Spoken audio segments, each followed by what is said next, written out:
Carla Maxwell's family is defined by sport. Playing was a privilege, not to be taken lightly. And certainly not something that you think you're better than others because of it. You're just lucky enough to be able to have that opportunity and do it. She was surrounded by influential hockey pioneers. Her dad, the late Stan Maxwell, had a friendship with Willie O'Ree that spanned close to 5 decades. Willie was like a staple in our family, like he was sort of like an uncle to me. They experienced many of the same things in terms of, racism and, the obstacles of being black and playing in a hockey league where there weren't very many blacks in there. Like they were sort of it. So, they sort of bonded and sort of were able to sort of, manage and deal with the same types of circumstances. Maxwell and O'Ree made the jump to the pro ranks together. O'Ree would become the first black player to reach the National Hockey League when he suited up with the Boston Bruins in 1958. Maxwell was on the cusp of doing the same. He was a 3-time scoring champion in the International League.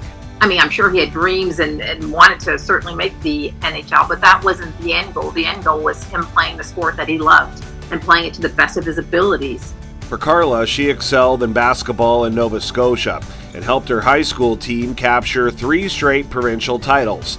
In 1980-81, they posted 41 wins and only 3 losses. What I find amazing is that our record from back in those days, which is almost, I think, over 40 years, it still stands. Maxwell came to BU through a Nova Scotia recruiting pipeline that started when Janet Lumsden became a Bobcat after competing in the 1979 Canada Games in Brandon.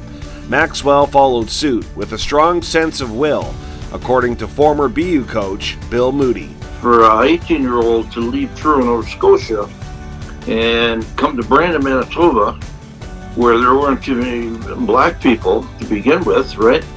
So I think that impressed me more than anything, because I said, this girl is taking a chance coming out here. She's a long way from home, but she wants to do well. She wants to make her own mark in athletics, and it turned out that's exactly what happened. Maxwell played 2 seasons in blue and gold from 1982 to 1984.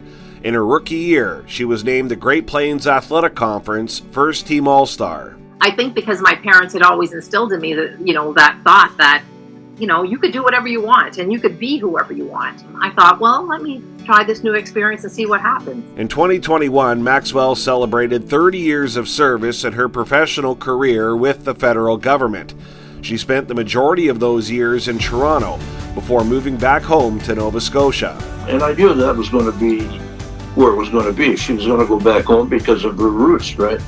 But she ended up doing so well, not only in school, in athletics, but in her job and as a person. For Maxwell, family and teamwork remain a driving force to this day. Those qualities you take on and you carry those for the rest of your life. It becomes part of who you are, part of my moral compass, part of my value system.